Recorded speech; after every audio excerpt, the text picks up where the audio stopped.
সব ঈদেই সবসময় ইচ্ছে থাকে সিলেটের ঐতিহ্যবাহী আখনি রান্না করি। আজকে কালকে সিদ্ধান্ত নিতে নিতে আর রান্নাই করা হয় না। এখন তো আমার খাওয়ার মানুষের দরকার হবে। খাওয়ার মানুষ না থাকলে আখনি রান্না করে কি করব? তারপর বিয়ের বাড়িতে গেলাম, উনারা সবাই বলল উনারা আখনি খাবে। আমি যেন আখনি রান্না করে পাঠাই উনাদের জন্য। আসসালামু আলাইকুম, কেমন আছেন সবাই? আশা করছি সবাই ভালো আছেন। আলহামদুলিল্লাহ, আমি আপনাদের দয়ায় ভালো আছি।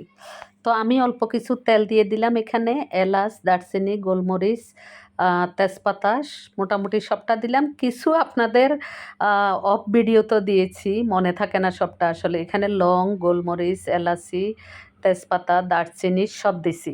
দেওয়ার পরে এখানে নাড়াচাড়া করব। খুব বেশি তেল দেই নাই এখানে, কারণ আখনির পোলাওতে তো তেল দেওয়া হবে এই জন্য।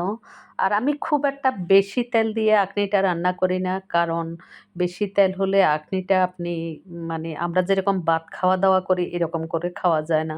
লবণটাও দিয়ে দিলাম। তো আমাদের রেশমা আবার পেঁয়াজ কাটে, গোল গোল করে পেঁয়াজ কাটছে, বলছে আন্টি আপনি তো এটা মাংসতে ইউজ করবেন, এমনিতেই গলে যাবে। তো এটা আখনি তো গলে যাবে, গরুর মাংস তো সমস্যা নাই। তা আমি পেঁয়াজটাও দিয়ে দিলাম এবং নাড়াচাড়া করব, পেঁয়াজটা যেন একটু গলে আসে। তো হলো এখানে আমাদের সিলেটের হইল আখনিটা ঐতিহ্যবাহী, সব ঘরেই রান্না হয়, একটু থেকে একটু হলেই রান্না হয়।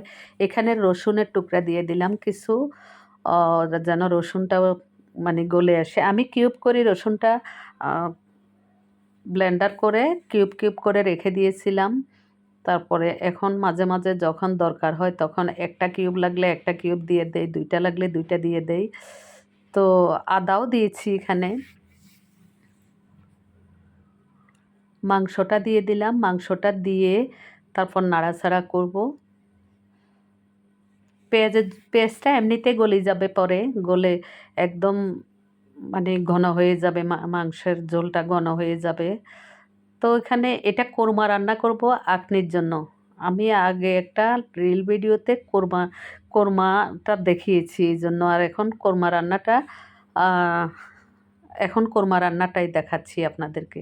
তো আমি এখানে হাফ লিটার দুধ দিয়ে দিচ্ছি। এটা ফ্রিজে ডিপ করা ছিল, মুখটা কেটে ঢেলে দিচ্ছি, কারণ আমি এখানে পানি ইউজ করতেছি না, শুধু দুধে ইউজ করব।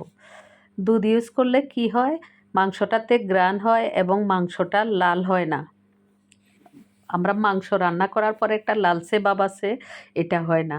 তা আখনিতে আমরা আবার কিন্তু হলুদ দেব না, হলুদ দিলে হবে না, এই জন্যই দুধটা ইউজ করছি। তো দুধটা আস্তে আস্তে নাড়াচাড়া করতে করতে দুধটা আস্তে আস্তে গলে যাবে। এখানে একটু মশলার গুঁড়া দিয়ে দিলাম, মানে বিফ কারি দিয়ে দিলাম, বিফ মশলা, ওই যে মেজবানি মাংসের যে মশলাটা, এটা দিয়ে দিছি। আর একটু মরিচের গুঁড়া দিয়ে দিছি। কিছু বললাম না, অফ ক্যামেরায় দিয়ে দেওয়া হয়, এই জন্য আর ইয়ে হয় না। মাংসের মশলাটা দিলে কি হয়, তাহলে আলাদা একটা গ্রান আসে আর কি, এই জন্য মাংসের মশলাটা দিয়ে দিলাম। তো এখন নাড়তে নাড়তে আস্তে আস্তে মাংসটা সিদ্ধ হওয়া লাগবে। মাংসটা গলে আসলে তারপর আখনিটা আপনার রান্না করা হবে। আসল কথা হলো, আপনি আখনি রান্নার বেলায় কোরমাটাই মেন। কোরমাটা আপনি কি করতেছেন, কি রকম করে বানাচ্ছেন, কোরমাতে কি কি মশলা দিচ্ছেন, এটার উপর নির্ভর করবে কোরমার গ্রানটা যদি ভালো হয় তাহলে আখনিটাও মজা হবে। আগে কোরমার কালারটা সুন্দর হইতে হবে। কোরমার কালার যদি সুন্দর হয় তাহলে আখনির কালারটা সুন্দর হবে। এখানে একটু বাদাম বাটাও দিয়ে দিলাম। বাদাম বাটাটা দিলে আখনি কোরমার ঝোলটা একটু ঘন হবে বা স্বাদ হবে, আলাদা একটা টেস্ট হবে, এই জন্য কোরমাতে বাদাম বাটাটাও দিয়ে দিলাম। গোলমরিচ একটু বেশি দিছি যেন একটু ঝাল ঝাল হয়। আপনারা গোলমরিচটা একটু বেশি দিবেন, এমনি ঝাল তো আর দেওয়া যায় না, এই জন্য গোলমরিচটা একটু বেশি দিলে একটু ঝাল ঝাল হবে, খেতে ভালো লাগবে। তা আমি আস্তে আস্তে ডাকনা দিয়ে দিয়ে আহ, কোরমার মাংসটা সিদ্ধ করে নিচ্ছি। সিদ্ধ না হলে তো আবার ভালো হবে না, এই জন্য মাংসটা সিদ্ধ হওয়া লাগবে ভালো করে। এখন আমি একটা পাতিল বসিয়ে দিছি, একদিকে আরেক দিকে আখনির মাংসটা রেখে দিয়েছি। তো এটার মধ্যে আমি এখন তেল দিয়ে দেব।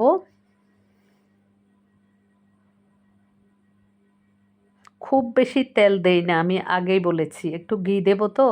খুব বেশি তেল দিলে আখনিটা আপনি পেট ভরে খেতে পারবেন না, তেলে একদম মুখ বন্ধ হয়ে আসবে বা হাতে তেল লেগে গেলে এরকম খাওয়া যায় না। সব সময় কম তেল দিয়ে আপনি রান্না করবেন তাহলে পেট ভরে খেতে পারবেন। আপনি দেখিয়েন, আপনি যখন একটা জায়গায় বিরিয়ানি খেতে যাবেন তখন বিরিয়ানিতে যদি বিরিয়ানির পোলাওটাতে যদি তেল বেশি হয়ে যায় তাহলে আপনি কিন্তু খেতে পারবেন না। তেল যদি কম হয় তাহলে আপনারও খেতে ভালো লাগবে। তো এখানে তেলটা গরম হয়ে আসুক, গরম হয়ে আসলে আমরা আদা দিয়ে দিলাম। আদাটাতে একটু ঘ্রাণ আসুক। কোরমাটাতে আমরা অফ ক্যামেরায় আদা দিয়ে দিয়েছিলাম। এটা আসলে দেখাতে সবসময় মনে থাকে না ক্যামেরাটা অন করতে, এটাই হলো মেন সমস্যা। তো এখানে কাটা পেঁয়াজও ইউজ করব।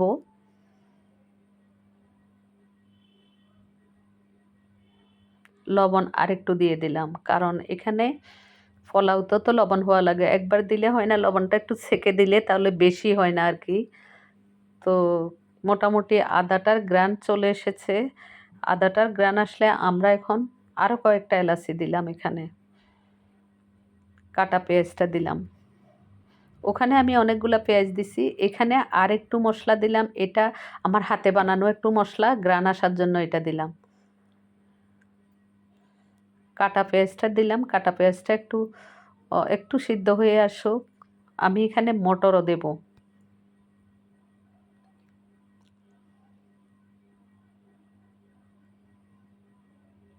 দেখেন কালারটা কি সুন্দর এসেছে।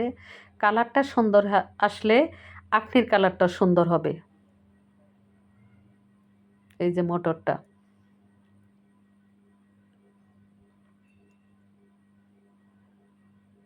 শুধু আখনির রান্না করলে তো হবে না, আখনি খেতে ভালো লাগা লাগবে, আখনিতে একটা ঘ্রাণ আসা লাগবে। আখনি ঠিক রান্নাটা ঠিক ওইভাবেই করতে হবে যেন আখনিতে আলাদা একটা ঘ্রাণ আসে। তারপরে আখনির মানে ঝরঝরা হয়, মানে চাউলটা আধা ফুটা যেন থাকে না। আমি মটরটা দিয়ে দিলাম, কারণ আমি মটর ছাড়া কখনোই আঁকনি করি না। মটর ছাড়া আঁকনি করলে মনে হয় যেন ভালো লাগে না দেখতে আর কি। সবুজ সবুজ আঁকনির মধ্যে মটর গাজর যদি থাকে অনেক বেশি ভালো লাগে। তো এখানে এগুলা আলাদা একটু একটু সিদ্ধ হয়ে আসুক, তারপর আমি মাংসটা ঢেলে দেব। মাংস সহ এখানে আবার কষাবো। আপনারা চাইলে আমার এই রেসিপিটা অবলম্বন করে বা শিখে নিয়ে যারা পারেন না তারা আঁকনিটা রান্না করতে পারেন। যদি রান্না করেন দেখবেন একদম ঠিক আমার মতো করেই হবে। মশলাটা দেওয়া এবং কতটুকু দিচ্ছেন বা কতটুকু ফুটাচ্ছেন এটার উপর নির্ভর করবে আপনাদের আঁকনি রান্নার মানে নিয়মটা ঠিক আছে কিনা, এটার উপর নির্ভর করবে আঁকনির স্বাদটা। তা আঁকনি যদি সবটা দিয়ে যদি নাড়াচাড়া ঠিক মতো হয়, যদি ফুটে আসে সবটা, তাহলে এমনিতেই ভালো লাগবে খেতে, বুঝছেন? তো এখানে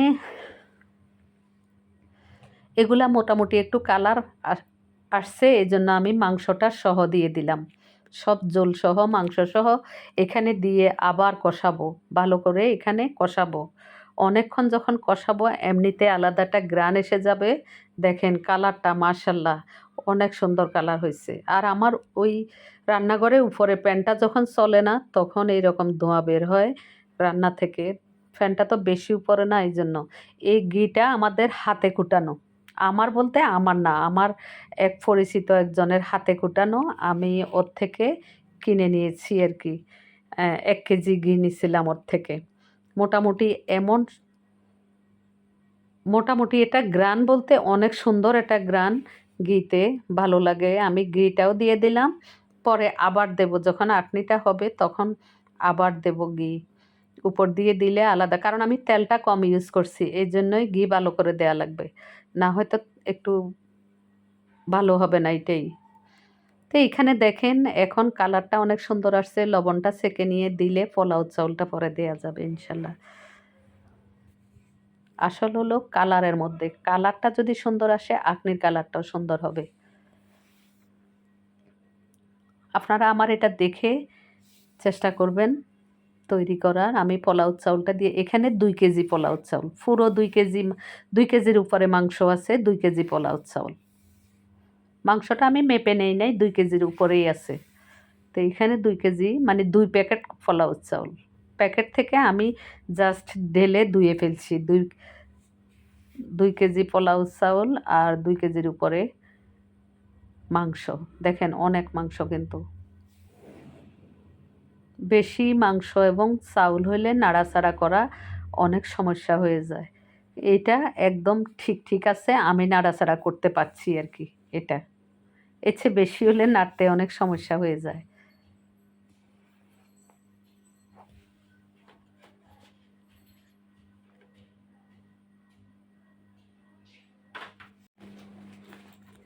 এখন ভালো করে মিশিয়ে নেবেন একদম চাউলটা নিচে না লাগা পর্যন্ত।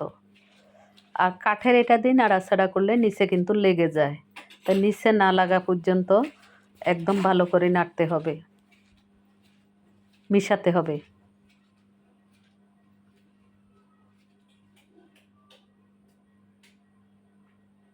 আপনি এটা ভালো করে মিশানো মানে এটা ভাজা হচ্ছে।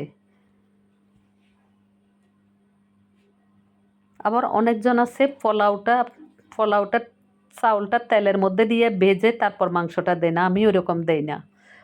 ওরকম দিলে আমার ভালো লাগে না, আলাদা একটা গ্রান আসে না। এভাবে করে দেখবেন, দেখবেন আপনির গ্রান অন্যরকম একটা গ্রান আসবে। যতক্ষণ পর্যন্ত নিচে না লাগে ততক্ষণ পর্যন্ত নাড়াচাড়া করা লাগবে।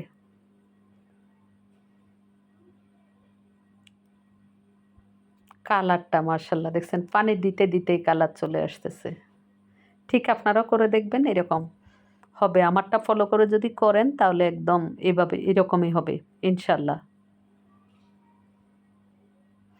আমি অনেক দিন পর পরে করি, সবসময় তার করা হয় না। এখন সবাই মিলে ধরলো যে ওরা খাবে, আঁকনি খাবে, আর বেয়াই বেন বললো ওরা আঁকনি খাবে আমার হাতের, আমি বানায় পাঠাইতাম। তখন বানিয়ে ওদের বাসায় এক টিফিন পাঠিয়ে দিছি। কালার দেখেন, দেখছেন, হলুদ ছাড়া একদম অনেক সুন্দর কালার।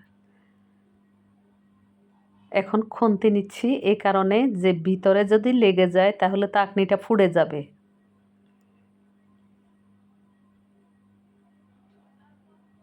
পানিটা আমি একদম গরম পানি করে রাখছি, যেন মানে ফাঁকে ফাঁকে যদি পানি লাগে দিতে পারি, এই জন্য একদম গরম পানি করে রাখছি। পানিটা ৪ আঙ্গুল এভাবে মেপে ৪ আঙ্গুল উপরে দিলেই হয়।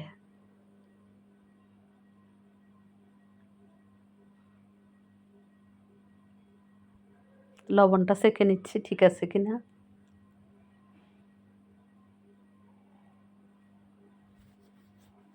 আখনি রান্নাটা একদম সহজ, একদম আপনারা নিজেরাই এইভাবে বসিয়ে রান্না করে খেয়ে দেখবেন, একদম সহজ আখনি রান্না, অনেক ভালো লাগে। একটু নাড়াচাড়া করতে হবে কারণ নিচে যেন ধরে যায় না, এটা তো মাংসেতে অনেক মশলা, এই জন্য নিচে যেন ধরে যায় না, এই জন্য আপনি নাড়াচাড়া করতে হবে। আমি একটু একটু করে পানি দিচ্ছি, গরম পানি।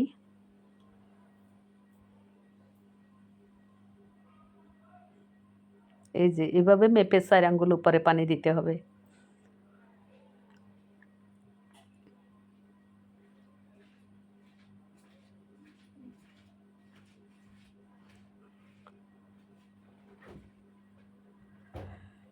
ঢাকনাটা দিয়ে দিলাম, পাক উঠে আসুক, তারপর দেখা যাবে। আবার নাড়া দিতে হবে কারণ নিচে না লাগার জন্যই বারবার নাড়া দিতে হবে, বারবার নাড়া দিতে হবে।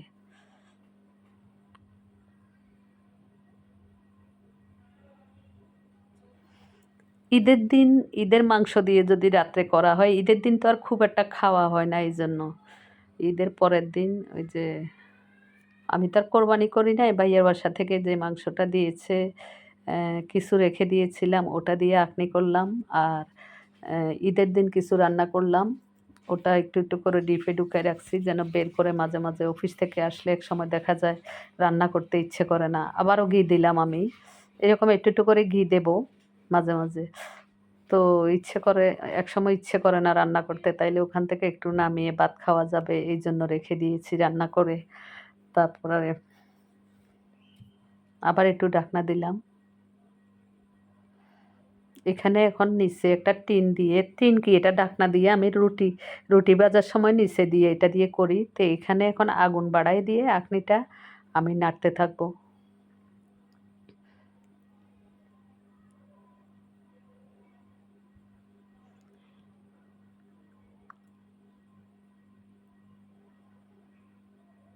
একটু পানি দেব এখন, গরম পানি।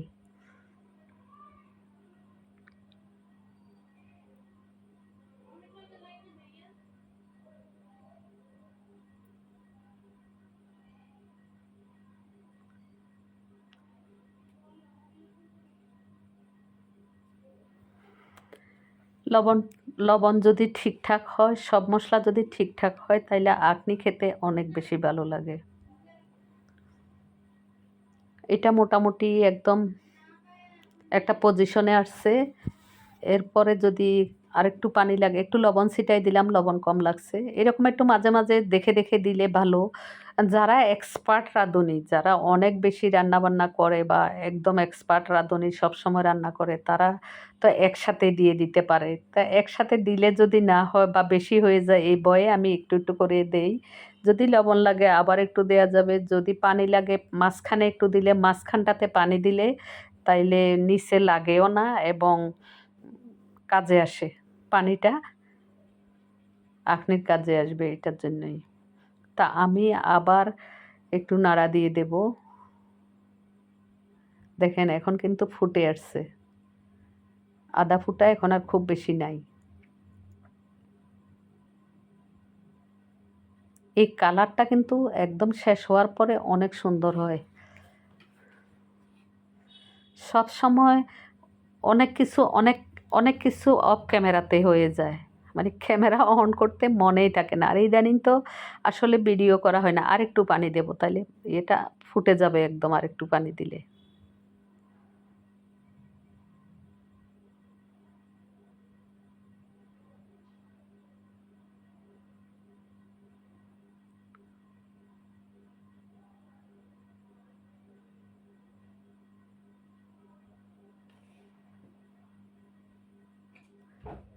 অনেক মাংস হইছে।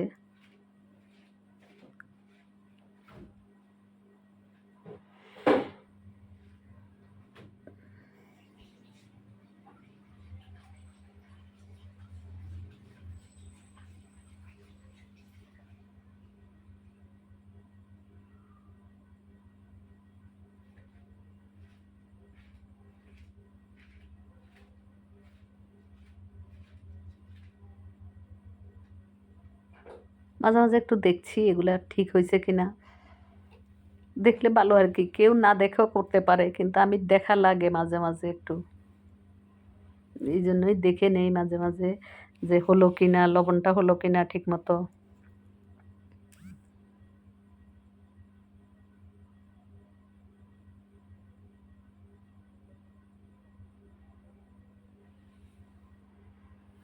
তা আপনারা যারা নতুন আছেন বা কখনো আপনি রান্না করেন নাই, তারা আমার এই ভিডিওটা দেখে চাইলে রান্না করতে পারেন। এখন তো আর এটা কিছু নাই, সব হয়ে গেছে। আমি একটা পলিথিন দিয়ে আটকিয়ে ঢাকনা দিয়ে রেখে দেব। আর ঢাকনা দিয়ে রেখে দেব। তো রেখে দিলে পরে এমনিতে হয়ে যাবে। তো ভালো থাকবেন, সুস্থ থাকবেন। এই পর্যন্তই। আঁকনি হয়ে গেছে, ফাইনাল লুক দেখিয়ে ফেলছি। আর ওরা আসলে খাবে বা বিয়ের বাড়িতে পাঠাবো, পাড়িয়ে আসবে। আসলে ওদের গাড়ি যখন আসবে ড্রাইভারের কাছে দিয়ে দেব, এই জন্যই। তো আপনারা সবাই ভালো থাকবেন, সুস্থ থাকবেন। আল্লাহ হাফেজ। আমার জন্য দোয়া করবেন আপনারা।